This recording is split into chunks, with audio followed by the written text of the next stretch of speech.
This is Kugan Cassius for IFLTV. I don't even know where to start. I really don't. Adam Smith, it is 6:30 in the morning for you. I do appreciate kind of us doing this. I'm in Dubai at the moment, so it's a little bit later for me, but I've I haven't really spoken about Ricky myself. I've asked questions about Ricky to some people like Eddie Hearn, Conor Benn, etc., but I've not really spoken, and I did feel like I wanted to speak about Ricky with you more so than anyone else. And we'll come on to that kind of the first time we met as such. But it's been such a weird 6 days. Everyone's in a trance about what happened or what we learned happened on Sunday. Really the first question to you, Adam, is like, yeah, how did you find out? What was going through your mind on Sunday last week? Yeah, numbness is probably the first thing that comes to my mind. Shock, numbness, disbelief at the beginning, which I guess has changed during the week, because of course we knew him well and we knew his documented issues and struggles outside of the ring for many years too. But I think, yeah, at the beginning, I was just back from Belfast. I watched the Crawford Canelo fight with Addy and Charlie Parsons and Oscar Bevis in the airport on Sunday morning. So we got the really early flight back. So I was pretty exhausted after the Crawford Donovan night, and then got home, and I was just sort of chilling out Sunday morning, and I was actually in the kitchen here, and I saw my phone flash up, and I think it was the Manchester Evening News, and it said that Ricky Hatton was dead at 46, and I thought it was a joke. I thought it was a wind up. I thought it was a ruse or something. I didn't take it seriously, really. I sort of looked at it and thought, and I've lost a couple of friends in the past way too young. One when he was 23, a friend of mine when I was in my 20s, and he died in a fire in London, which was horrendous. And I found out on the old teletext. I don't know if you remember that, but Of course. teletext, which was a news sort of CFAX thing on television. I found out actually looking at a home news thing that he died then. And then a couple of years ago, I lost another friend when he was 50, and he was hit by a car by a driver who was on drugs in the early hours of a Sunday morning in London. And I heard through my best friend, and I was in church. So twice it's happened to me before. And this one I was like, I just didn't really believe. Yeah, I just thought, I thought it was his humor or something. I thought it was like a stand-up joke or something. I mean, and I walked upstairs, and as I walked upstairs with the phone in my hand, I Googled something else, and saw another piece breaking. And I went on Sky Sports and Sky News, and nothing was there. And I thought, yeah, you just don't understand it, you don't comprehend. I think at first it's disbelief. And I haven't really spoken about this actually. And then yeah, and then it just sort of started to sink in fairly quickly, I guess, that you don't make this sort of stuff up. I was holding the phone in my hand, and I walked into a room upstairs, and my wife was there, and I said, you've got to see something. And she went, what? I said, you've got to see something. I can't really. And I showed her, and she just burst into tears. And that's when I knew it was real. Um, and my wife doesn't like boxing particularly. Boxing widow, really, I suppose. Over the years, she's we've been on the road for what, the last 20, 30 years, and she's missed me at weekends, etc. And we live a different life, I guess, as most people in the sports world do. When their partners travel. But she was close to Ricky, and she absolutely adored him. He was at our wedding. She got to know him really well in those halcyon days, and yeah, it really hit her. And that's when it hit me. And it was just an awful, awful, awful day, compounded by the fact I was shattered from 2 days of traveling myself and tired, which is never a good time to get anything, any news or do anything really, is it? And I think it was just awful. And then, yeah, over the course of the next couple of hours, my phone obviously completely blew up, and people were asking whether it was real. And I had a lot of contact with ex-Sky people. And in a very sad way, it was a bit of a reunion with the Sky family that was there around him during those days, which is what it was really, the one big family. And yeah, so it was really hard. And I had incredibly supportive messages from Jonathan Lish, the head of Sky Sports, and people at DAZN and all sorts who knew that I was very close to him. Obviously, you and I, and others, and many others who were around at that time, and then people who weren't. So yeah, it was a very, very shocking and sad day. And I think over the course of the week, there've been waves of tears, of smiles, of reflection, of numb feelings. Really, I think I reached out to Carol, to Matthew, to Jenna, to Speaky, to the family.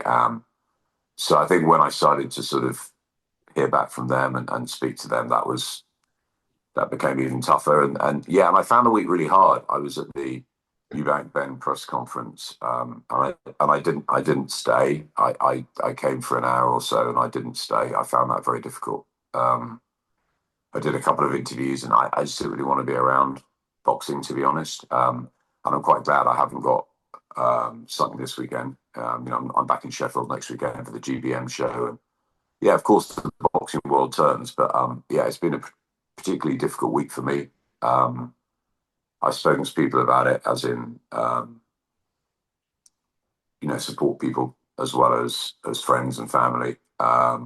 Yeah, grief's not easy, and I've been through it before.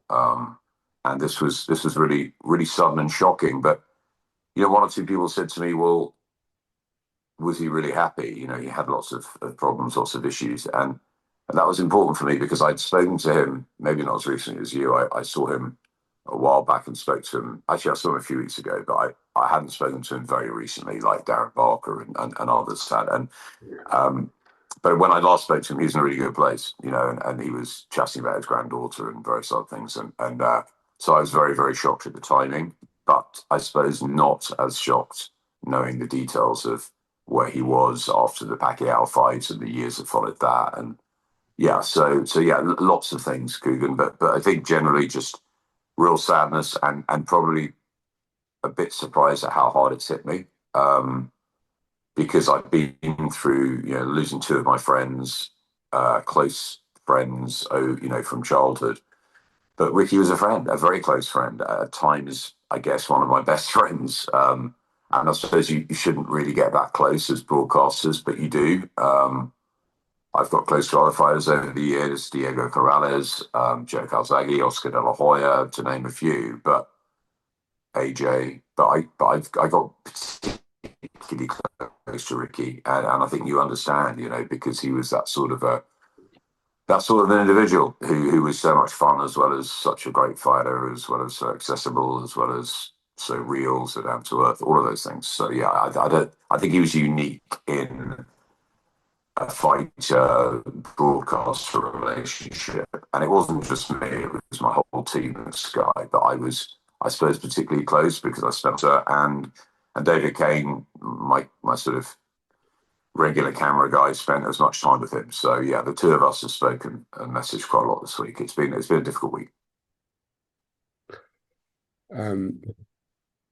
Yeah, it has been a difficult week. Like I, along with you, was in Belfast on last Saturday, so a week ago today. I was watching the Canelo Crawford fight on the plane before it took off, actually. Got back and yeah, I went to bed. I went to sleep. Landed at like 8 o'clock. Got back at like 9:30. I went to sleep. Um, and I woke up to a text actually, and from one of my friends, and the text just said, "Sorry about Ricky." At that point, I didn't know what the fuck he was talking about. I literally didn't know what he was talking about. As I was in the process of texting him back and going, "What are you talking about?"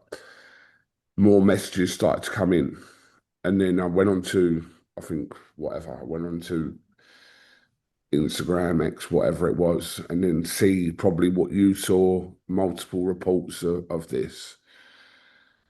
Um, and I think along with you, you kind of, there's something in the back of your mind that when you say, I thought this was a joke, I kind of get that. You kind of, this ain't right. But then as news transpired and you knew that it was accurate, um, it's yeah, you along with me could never really explain reading that or the realization of that being true. It's difficult to put into words what that is, but it's been, do you know what? It's been like 6 days now, and the first couple of days after that, do you know, watching people actually post pictures of Ricky and post videos and everybody kind of putting their tributes in. And there's an old cliche within boxing that boxing does come together in situations like this. But it has been like therapy to watch and read and see clips of his old fights and moments in press conferences, etc. In a weird way, it's been nice in the most horrible of circumstances for everybody to appreciate what a person, forget the fighter, Ricky Hatton, but as a person, I don't think in your lifetime or my lifetime we're going to see anything to an equivalent of Ricky Hatton. And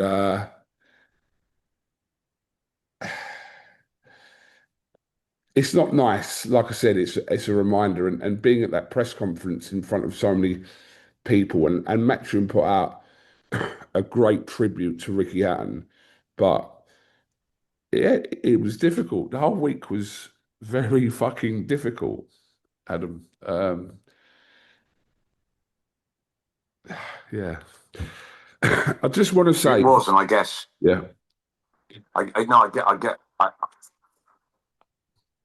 I do get exactly what you're saying, Kugan, about the tributes. I think that the outpouring has been something I've not seen the like of in boxing. And yeah, we had the tragedy of Diogo Jota earlier in the year in different circumstances, and that was something which was extraordinary too, with the fact that I'm a Liverpool fan, so it hit my family hard. However, we didn't really know him, and also the whole football world just wrapped themselves around the story, and that was, I thought, quite uh, sort of heartbreaking, incredible, all of those things. But this is someone that I really knew, you really knew, but everyone, I feel, felt they knew him as well.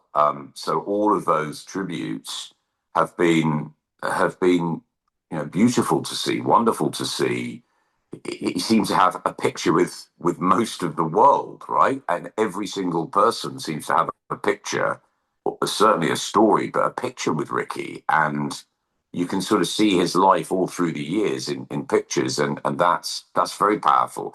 And I know Bumpsy was close to him. I know Gareth was, and you, and there was a few of us there at that press conference the other day who were, and yes, Eddie looked after Campbell, and there were many others in the room that knew him, knew of him, were inspired by him, but there was a certain set of us that were around him a huge amount, and yeah, I just felt, I don't know, I just didn't feel sort of, I didn't really want to be there on Wednesday, which I think is understandable. But I do want to read the stories. I do want to feel the Ricky Hatton um, tales, memories, all of that. I don't think I'm quite in the right place to talk about the real madcap, roller coaster, fun, crazy nights we had together.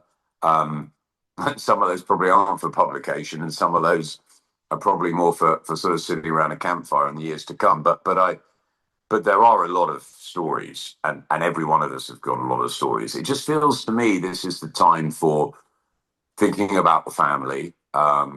It's a thunderbolt for them. It is from speaking to Jenna and to Paul and to Matthew, he was in a really good place. At least they thought he was. So that must be utterly crushing. He's got 3 children and a granddaughter. And for me, having been through the grief process before, it is those that I'm really thinking about at the moment. And when people are asking me what was Ricky like, how close were you? Yeah, we were really close, and I loved him to pieces, as did you, as did many others. But for me, it's an overwhelming time of quiet reflection, and that's been hard because people have wanted you to do tributes, and like Sky called me up within seconds, and I left Sky a couple of years ago, and I'm at DAZN now. It's a different time in my life, but yet it was all about Sky Sports and the history we had. So yeah, I had to sort of keep my professional head on, I guess, and do the tributes, but I found that very difficult. And the first interview I did for DAZN on their news output, I completely broke down and was really. And then other times I've been okay. So it's come in waves, and yeah, it's just been a bit surreal. There's bits of me that think I wish he could have seen the tributes and seen how much he was loved. But I've had my issues, as you know, out of the ring. I had a long time out with my cancer battle. I was mentally and physically broken for a lot of that time. So I sort of, whereas I had. I found, I guess, my ways of coping with that. It took me right back to sort of Ricky's probably moments after Pacquiao, and you'll remember where he really struggled, and so then I just sort of felt really sad that maybe one of us couldn't have been there for him, or but you just don't know what's going on in someone's head, and that's the real tragedy, because he loved his kids and loved his granddaughter and loved life to the fullest, which is the saddest part, really, I guess. Yeah, I mean, you mentioned that time now, Adam, 2009. Met Ricky 18 months prior to the Pacquiao fight. And obviously I spent 10, 11 weeks when he was in camp in Vegas. When did you first? Where was it where you first met The him? first fight I actually met Ricky properly when I met him was when he fought against Lascano after Floyd. Um, and it was Jane Couch. I am still, but I talked to Jane, but I was very close back then with Jane Couch. I was spending a lot of time in Bristol. Jane Couch was the one who was very close, and she's so cut up. I've been talking to Jane. She's so cut up about what's happened to Ricky, but she's the one that kind of like put our friendship together, which turned into some weird security thing. But it wasn't really security. That's what I was there for, but it wasn't that as such. It wasn't like I was looking after a wanted like villain from whatever. It was Ricky Hatton. So, um, but I remember, and I didn't know Ricky that well at that point. It'd only been a couple of years that I'd known Ricky. At the end of the Pacquiao fight, um, at the end of the Pacquiao fight, I was leaving, and I was in a relationship back then, Adam, as well. Um, I remember I packed my bags, literally left them in the lobby of the MGM to go up and just say bye to Ricky and Jennifer. And as I've gone up there to say bye, Ricky's gone, "Where are you going?" I said, "I'm going home." I said, "I've been away from my missus at the time for how many weeks. She said, "Are you going?" I was like, "Yeah." And I'm like, it's really awkward because I was like, "All right, look, I'll speak to you when I'm back." Blah blah blah. As I went to go, Jennifer said to me, "Have you got a minute?" I said, "Of course." And then Jennifer's words to me was, "You can't leave." I was like, "What?" She went, "Please don't leave. Like, we're here for another week, and I'm dreading it. I really am dreading it." And I was like, "Okay. So what do you want me to do?" She went, "Would you stay?" And I was like, oh. At that point, I was thinking, all right, hold on a minute. So I've gone and rung my ex at the time. This is from like fucking 16 years ago, Adam, right? Rung her and I was just like, I knew what was going to come back. I was like, and I could explain the whole process of somebody who wasn't into boxing about, look, I've come here for 10 weeks. I've got something still to finish here in Vegas. So I've rung her and she's like, "What time's your flight?" I went, "Look, you're not going to like this, but I've got to be here for another week." Anyway, I'm not going to go into that conversation. I've come back, and anyway, so they've rebooked or whatever, and but you know what, Adam, genuinely, yeah. See, when I say like I was with Ricky like pretty much 24/7 for that whole camp, and I didn't have to do anything. I didn't. I had to stop some fans from crowding him or whatever like that. But the week after, I really learnt about where Ricky was because literally for 6 days in Vegas, I was putting him to bed a couple of times myself. And that's when I really learnt about that part of Ricky and that side of Ricky after probably even more so than the Mayweather fight, his first loss, the most crucial moment in Ricky's boxing career as a negative. So I spent, yeah, a week literally like when I say holding his hand, I genuinely mean holding his hand. Um, and then we got back, and then you're right, the period after the Pacquiao fight was so significant in Ricky's career, dealing with it. I remember stories coming out from scumbag newspapers. I remember a lot of attention was on Ricky in a negative way after the Pacquiao fight. 16 years ago, like Eddie Hearn was saying it the other day about hiding pain, masking pain, what he did for 16 years in that respect. I mean, I dread to think. I dread to think. Yeah, and I think that is that is the heartbreak, right? The heartbreak is of losing somebody so young and so fabulous, and somebody that lit up rooms, and somebody that never wanted to change, and somebody that didn't change, and somebody that had time for everybody at whoever they were, whether they were mates from the council estate, whether they were high end celebrities, it didn't matter. Everyone had their moments with Ricky. And yeah, and I guess, yeah, masking that pain. And I think that it is trouble, right? Men don't talk. And I think that there is a pride as well. And Ricky being in the public eye, I think it's hard, Kugan. I mean, this is probably for another chat, but you know, the life after is difficult for any sportsman or woman who has to, you know, dedicate themselves fully to something for so long. And it's tunnel visioned and it finishes, especially if you've been in the limelight and there's a lot of people around you that suddenly aren't there anymore, and you get probably exposed, or you don't have the skills to deal with certain things because you just haven't. And I think that's really difficult, really hard. And I've seen it in across sports.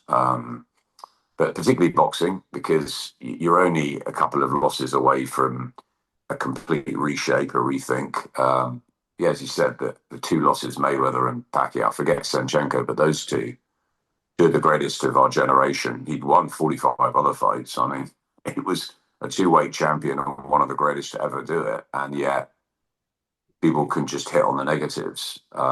And And there's no lonelier place than the ring. There's no braver athletes than fighters, and there's no scarier time than being on your own and having to, or seemingly being on your own. Not actually. You have, as you said, you were there around him, Jay. He had Jennifer. He had family. He had a million friends. But you know, not being able to process that or cope with that. But you know, I thought that with him talking about it and being open, Tyson Fury's been open, others have that. You know, that's a really great start. That's a really great way of getting to terms with all of it. And I genuinely thought that Ricky had gone through so much that he had come out the other side. You know, he was training, he had an exhibition. He was saying the other day that he had plans with his kids. You know, you just don't know, and that's the real tragedy, that you don't know, and the hardship of sort of everyone coming to terms with it.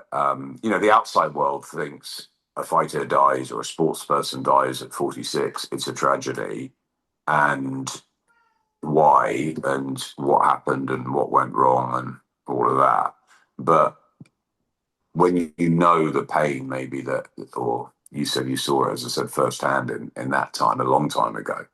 And we'd both seen it at times, and the happy times, many of them as well. But it's hard to be happy all the time, and Ricky did. Ricky always seemed like he threw himself into life so much. He was very serious about his fighting and utterly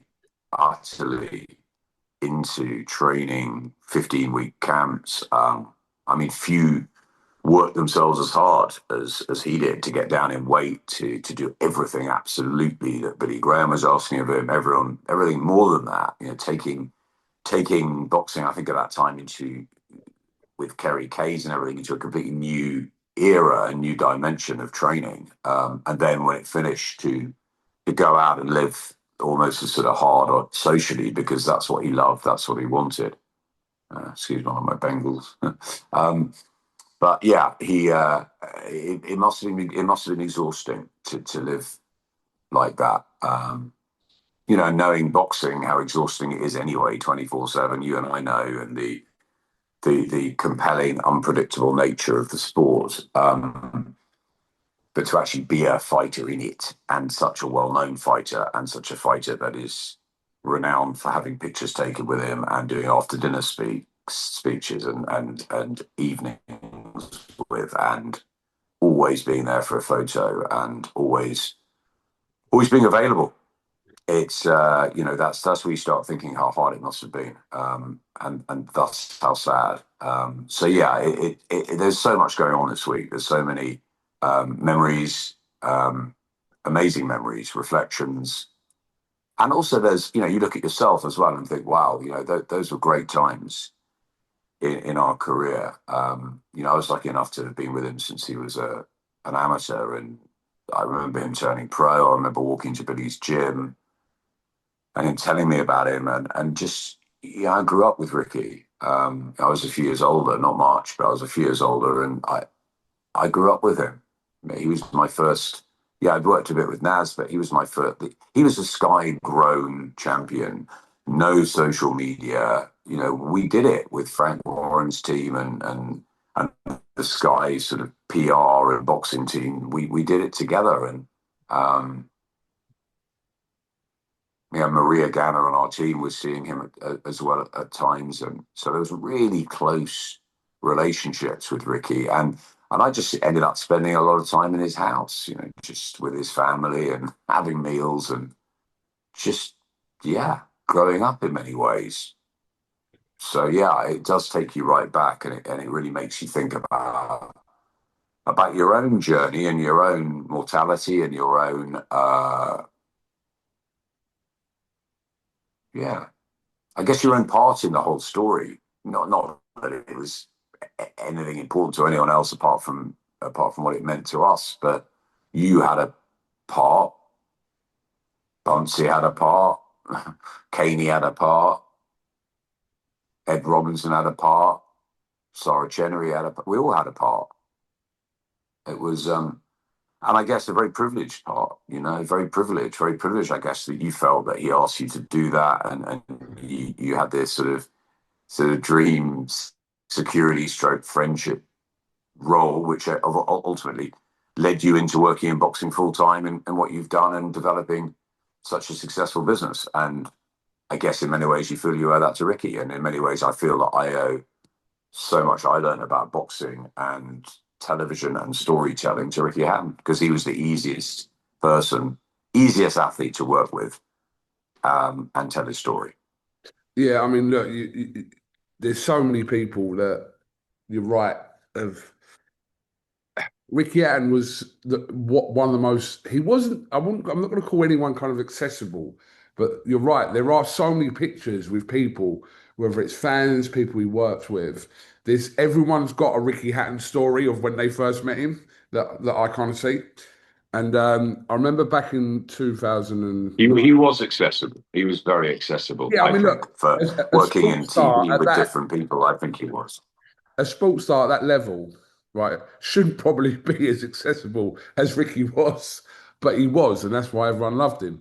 But in 2009, I remember at the camp where, like, Robert Diaz he was so close with Ricky, the Campwells who were in camp, little Sammy Campwell, when I was in Vegas, so close to Ricky. Gareth Williams, the lawyer back then, again, all these guys like, away from kind of Ray and Carol and Matt, etc.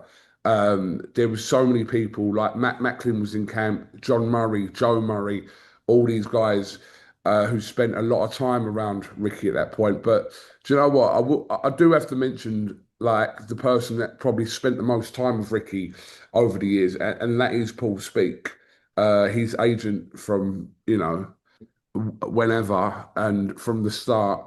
And me and Paul, when I first started kind of being around Ricky, me and Paul didn't get on because what I was doing effectively, Paul was doing for such a long time. And then my friendship with Ricky, then Ricky's asking me to be around him as well as Paul. And me and Paul didn't get on over the years. We've obviously, do you know what I mean? Kind of that was then, and kind of we get on when Paul's had fighters, etc. But Paul Speak generally is the one person that would know, Ricky was reliant on Paul, in terms of like where he had to be and whether he was doing a dinner show or what time he was in the gym. Like Paul was probably closer with Ricky than anyone else out there. Like even in his family, Paul Speak was like he was the one that was 24/7 Ricky would rely on. And he's been with Ricky from the start. So, I can't imagine what Paul's going through at the moment because, like I said, he's would have spent more time with Ricky than anyone. Yeah, I spoke to Paul a few times this week, and I think at the beginning he was finding it very difficult to even process it, and I think the only way he could deal with it was being practical and trying to sort of get on with things. But he just can't comprehend it. He said he was in, and as he said, he was the one that spent all the time with him. I remember him going to everywhere with Ricky and being there and yeah, he was the manager, the agent, the friend, the driver, the therapist. I'm sure he was all sorts of things to Ricky. He thought, and he made Ricky his life in so many ways. So they were super close, and he really wanted to tell me this week about how good a place Ricky was in, or how good a place he felt Ricky was in over the last days leading up to it. That he was great, and that he really didn't see any of this coming. It was like almost this is like a mistake, because he just was really happy, and so that's really sad. And I think, yeah, I know he's gone away this weekend for a little break. He must be finding it very difficult, because it's like if you choose, I guess, one fighter and you almost give your life up for them, right? That's almost what it felt like he did. He Yeah, he I just agree. Yeah. he was a policeman, and then he sort of he came into this, and a bit like you, sort of found a sort of slightly different way into boxing, and has looked after other fighters. But Ricky Ricky was his man, and yeah, that's got to be really hard, and obviously for the family, and so yeah, look, it's hard, it's very difficult, and of course the boxing world turns, and of course Ricky would want it to turn. There's a hugely busy time in boxing now, and you and I are going to be back on the beat, and it's a very reflective time, and I think that because of his impact in both in boxing, but also in our lives. And I think that the big word I keep going back to is the fun, right? I mean, Ricky was fun. He was just so much fun to be around, and he took his boxing very, very professionally and very seriously. But he was so much fun to be around, and he chose that life. He chose that life of wanting to be at, partying as much as he did, training. He wanted to be the one that, I mean, all the things I've seen with, the KFC stuff, the I next to the forgot about that. Bentley, I and then forgot gets about in the that. Trotter's van, all those sort of things. But all those sort of things, he was very, very funny, and yeah, he just, as I said, he never took life too seriously and packed it all in. So I think, as Matthew said in the week, there was no one that thought that did their days like Ricky. There was no one Adam, that got as much. Adam, I just want to tell a quick little story. Like before, a few days before the Pacquiao fight, so we're all literally in the room, yeah, and like the whole team, like Speaky, whoever, Ricky, American. There was a couple of American fellas that were doing security as well on the night. So we're all sitting around there, and a weird question coming. I think it come from Paul Speak, but he said, Rick, he went, the Undertaker's going to walk out Manny Pacquiao. Do you want Batista, the wrestler, to walk you out? I'm not going to say what Ricky said, but it was like, he basically said, no, I'll stick with Kugan, right? But he may have used a different term, right? And the room was in fits laughter. And then I said to him, what, you're not going to have Batista walk you out? He went, no, fuck him. He went, like, I'll just have you. So, which is weird, like I said to you, like, I, I thought he was telling him to say, oh, look, like, he'll walk you out and he'll walk you out. But it was a choice of Batista, the wrestler, or me. So he did that. So basically, everybody was told prior to where they would be standing. Like, I think Matt was holding the belt. Rafael Garcia, the late Rafael Garcia, he was going to be on the left, and this person was going to be right. Kugan would be there, etc., etc. So it was all like planned to a T of where who would stand. Look, I don't know if this still goes on, how specifically where people stand in boxing. For this, it was. So I was meant to be in front of on the fight night for the walkout in front of the great Cutsman, the late Cutsman, Rafael Garcia, and Garcia got in front of me. So Ricky's nudging me on the ring walk, yeah, as if to say, "Go on, get in front of him where you're meant to be." And I'm thinking, I'm so out of my comfort zone here because this is Rafael Garcia. I don't want to stand in front of him. And he's nudging me like this, going, like as if, go on, kiss in front of him. And I'm like, oh my God, this is going to look so bad. And I know this is on a live at the moment as well. So you can see me and Garcia like nudging each other because he's obviously standing there as his cutsman. I'm just fucking some idiot from Essex that's landed this position. I'm like, I'm not going to disrespect anyone here. So there's a little, like a little, it's like Only Fools and Horses. It's like, you move out the way, move out the way. And then I walked him into the ring, and then I didn't know when I got in the ring, I didn't know where my seat was.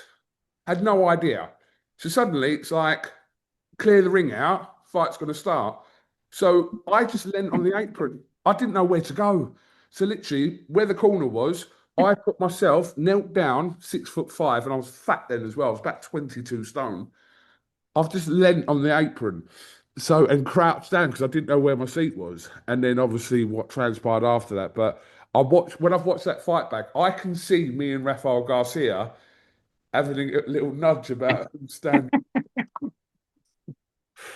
Ricky would have loved that, watching that back, wouldn't he? he'd have absolutely been wetting himself at that little scene. That's what it was, right?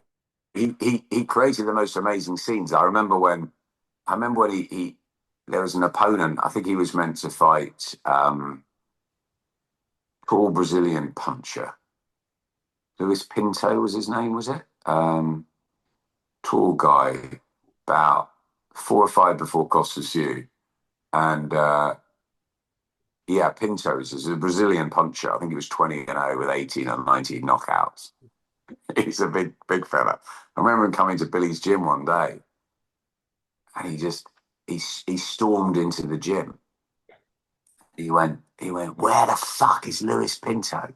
This was like fight week, Tuesday or Wednesday. He hadn't turned up from Brazil. Where the fuck is he? I said, I don't know, Rick. He goes, and who the fuck's Dennis Holbeck Pedersen? And that was this new opponent, because Pinto never got on the plane and he had to fight this Danish guy. And he was so funny in the way he dealt with situations. It was like, he never, ever, ever wanted to be the big man, ever. It was always like, fucking, who's this fucker that I'm fighting? All right, and who are you fighting? Who they got you? And Belly, who's got you? And looked at Farnell and looked at, Gomez and whoever else was in there. And I think half of them were in there that were Billy's fighters. Half of them weren't. It was like a rolling roll out. And it were great times. They were just great times, because he was just one of the boys, and he just always wanted to be one of the boys. It was never anything special about. There was so much special, but there was nothing he wanted that was special about him, which is why there. He's like, go on. Oh, yeah, you should be there and not him. And that's what it was like. It was anything for a laugh and anything for a detraction in a way, away from him in some ways. Maybe he didn't like the center of attention stuff.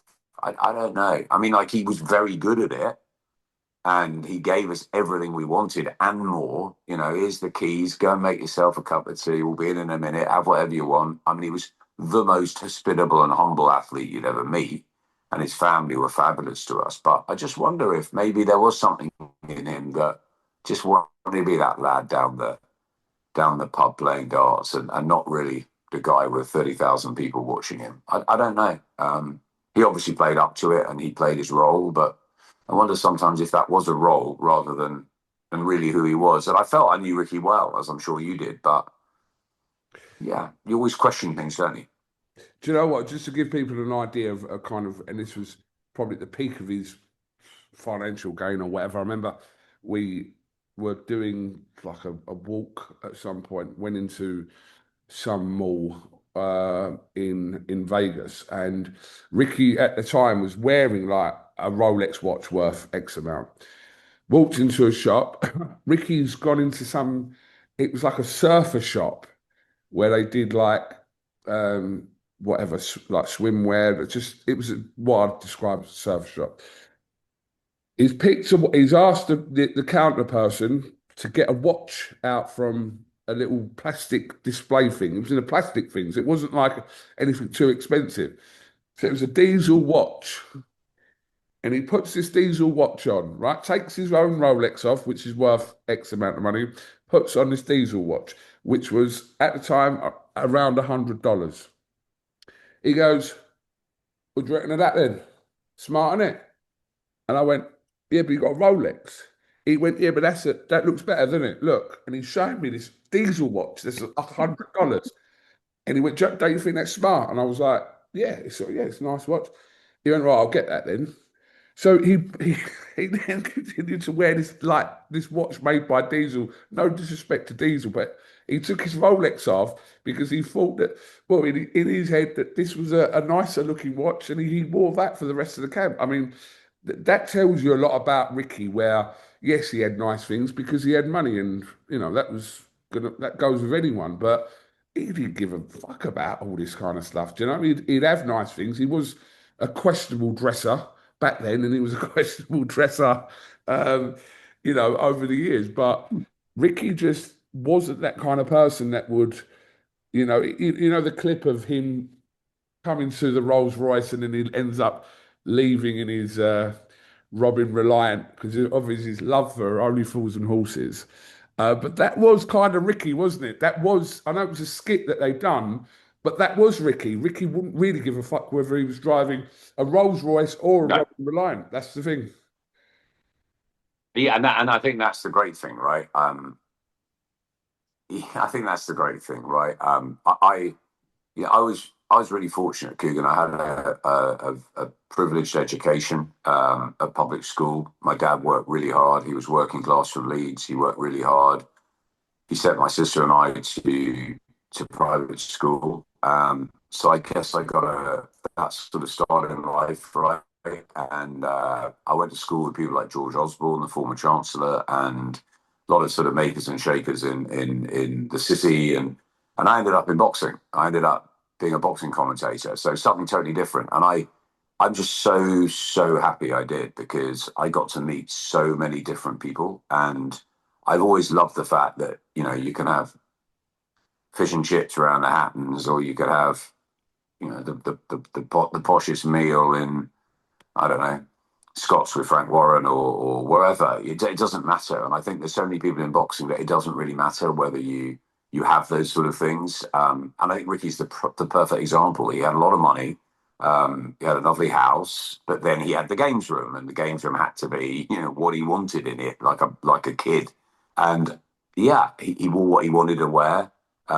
He did what he wanted to do, and if it was in the Irish pub in New York, or it was down the Hattersea estate in the original pubs playing darts, whatever it was what he wanted to do, just to be one of the guys, really. And yeah, of course, he got into to the best clubs and the best restaurants, and yeah, the Rolexes, of course. But that doesn't surprise me at all, that he wore what he wanted to wear. And yeah, that's what made him really relatable. I think really relatable.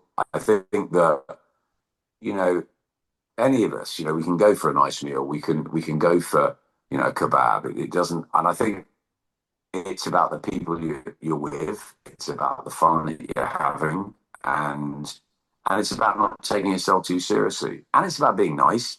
And I think Ricky had just all of that. So in a way, like, I come from a completely different world to Ricky, and yet, you know, we fuse. Same with Johnny and I, but we fused because I think I found people like Ricky and Johnny and Joe.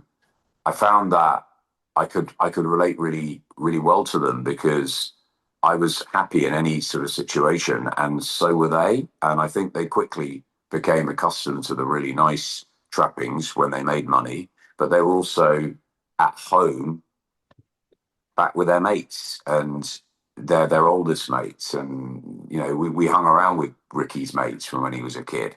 I still hang around with my mates now, and I think that's really important. You know, not to take yourself too seriously outside of any success you have. And I think it's, you know, so you've always been the same. I think I've always been the same, pretty much. And I think it's a really good lesson in life.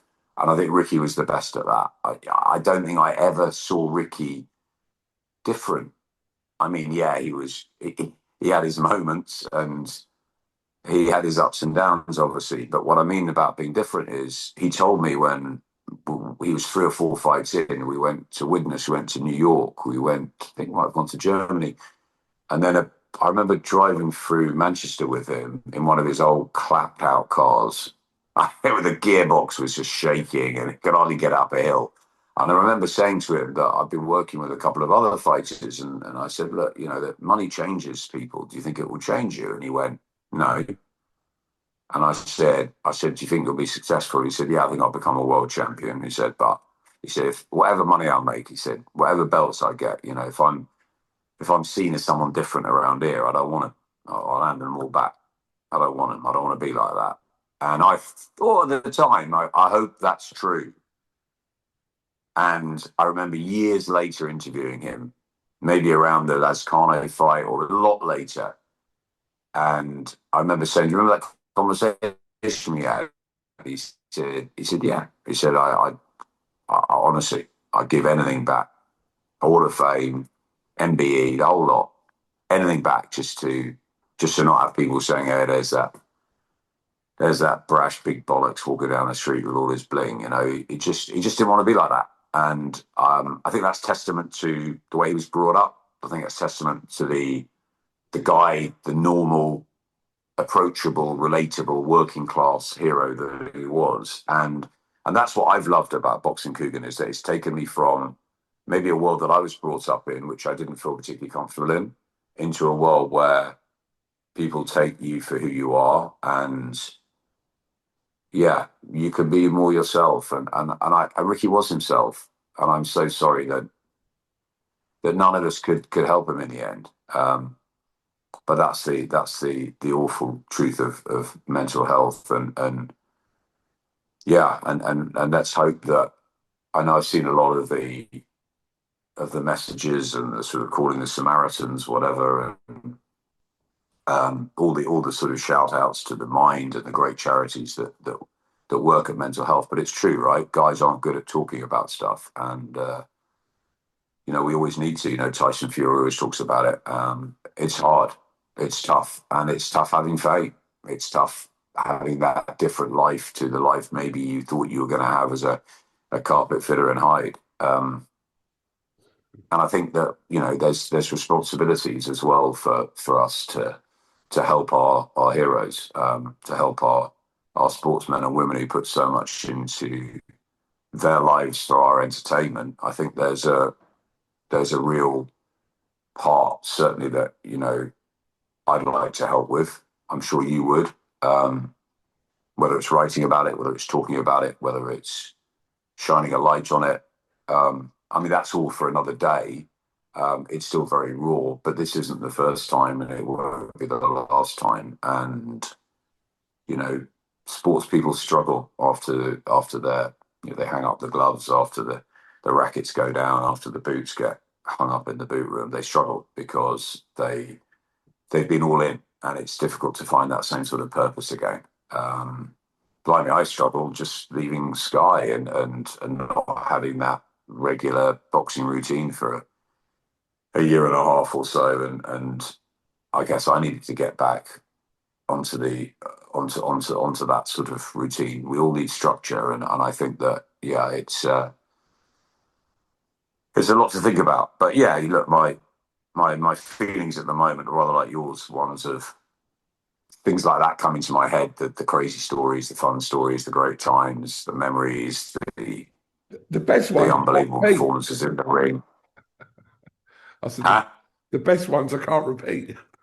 No, the best ones we can only tell each other. But yeah, it's and listen, and that's yeah, that's the blue side of Ricky as well, which was very evident. I think it was a lot of fun with that. But yeah, I think this week it's just been one of coming to terms with it, and of sending condolences to the family, and talking about him as respectfully as we can in dealing with our own personal loss, because we are going through grief, all of us that were close to him.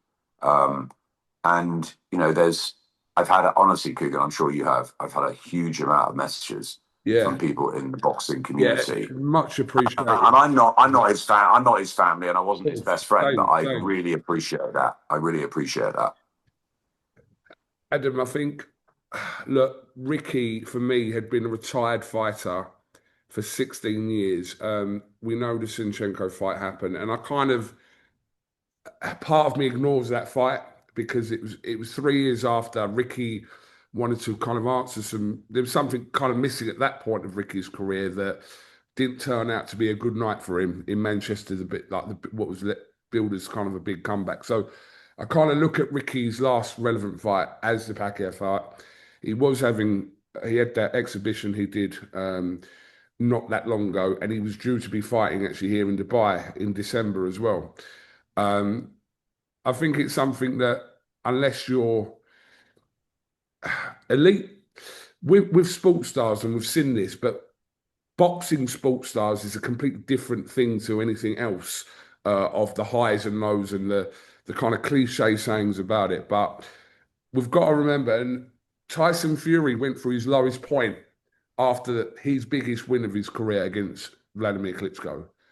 Like, people have got to understand that, you know, and I've heard people say to me, Ricky, Ricky had a beautiful family, Ricky's got loads of money, etc. And if that's the way you think of things, then no one really kind of then understands exactly what's going on. It doesn't matter about money and kind of whatever it is, that becomes irrelevant. And I'll go back to Fury. Fury literally went through the worst part of Fury's life after the night in Dusseldorf, like what transpired after that. If that doesn't tell you about not just elite sports stars, boxing elite sports stars of getting to that high and then reaching lows that me and you could never ever imagine, and the majority of people out there couldn't ever imagine, it needs to be kind of, I don't know, looked into more because unfortunately we're having a conversation off the back of Ricky's passing. Like, I know it's easier said than done. Everyone has got their own lives to lead, etc., etc. And I do really rate Tyson because Tyson has been pushing this for so long, and he's probably helped, and Ricky as well. Ricky actually spoke about mental health and lots of other subjects around mental health for such a long time, and he's probably helped like untold thousands of people without a doubt. So you're right. Just I mean, Tyson and Ricky, as you said, have helped so many other yeah, people.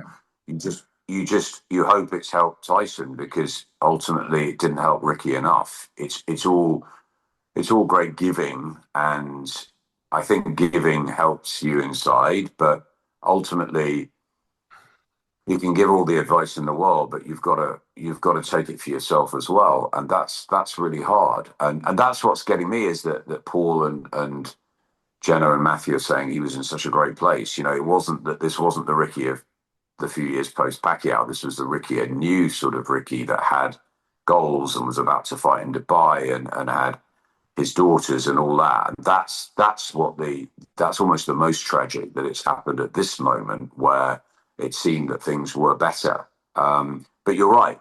Ricky and Tyson and everyone that speaks out about mental health has helped so many different people, which is again why there's such an outpouring yeah, with Ricky, because I think people know that they've been helped so much, not just the ones that have seen him fight or that have heard his jokes, but have heard him seriously talking about things that maybe they weren't prepared to talk about. And Tyson Fury does an unbelievable job of keeping it real and doing that. And yeah, and you hope he's good, and you hope the other retired fighters are good. And you say no one knows what happens inside here really, and everyone's got their lives to lead, and we see each other on the boxing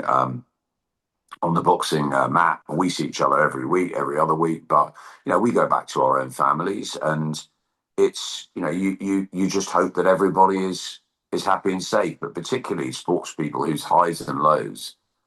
And boxing, they've been boxing since they were young, yeah. and that's what they know, right? And I look Uncomparable at to any other sport as well. look at the generations about to retire, the Derek Chisoras, the Dillian Whites, the AJs, the Tysons, the Usyks, the Katie Taylors.